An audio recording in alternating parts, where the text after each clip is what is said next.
Hello, hello. Welcome back to Let's Talk H.P. Lovecraft. If you've not subscribed to our channel yet, please take a moment to do that now. Alright, so this is going to be one of the shortest and weirdest reviews of Lovecraft that I've ever done because, in fact, the story is pretty short and pretty weird. And I took no notes other than the title, The Battle That Ended the Century. It was published, or written in 1934. I'm not sure if it was ever published until much later.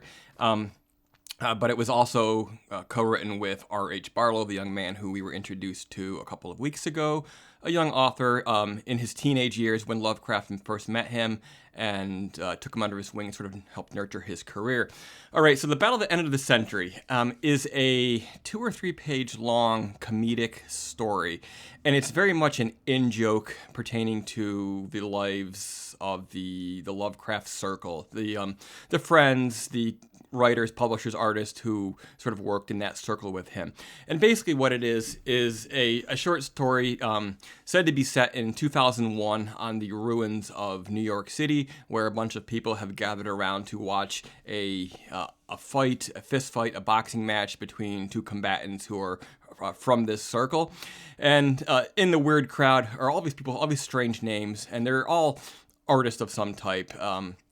Writers, artists, and they're trying to document this fight that is going on, and it's really dramatic, goofy stuff. Punches are breaking ribs, pulling out guts, breaking bones, just impossible things.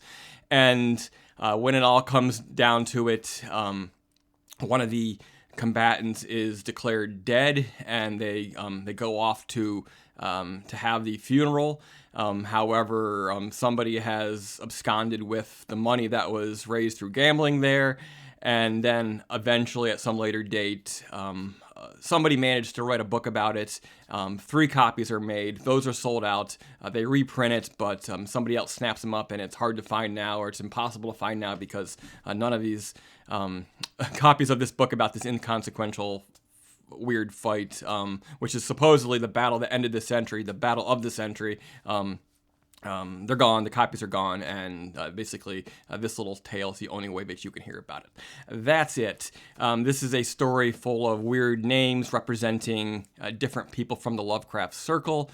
There is a glossary of who the names represent available. You might want to check that out. But otherwise, you know, it's goofy. It's sort of fun, but it's so inside that it almost doesn't make a whole lot of sense. It doesn't have a whole lot of rising tension and sort of what do you call it? Payoff that you really feel like you've got much out of it. It is what it is. I think you could make something more of it if you took time to revise it. But it is what it is. An inconsequential little story was probably never really expected to be published anywhere, if I might gander that guess. But that's what it is. The Battle That Ended the Century from 1934. I forgot to write it down, but next time we'll be looking at Till of the Seas with R.H. Barlow again. Thank you, and until next time, keep it creepy.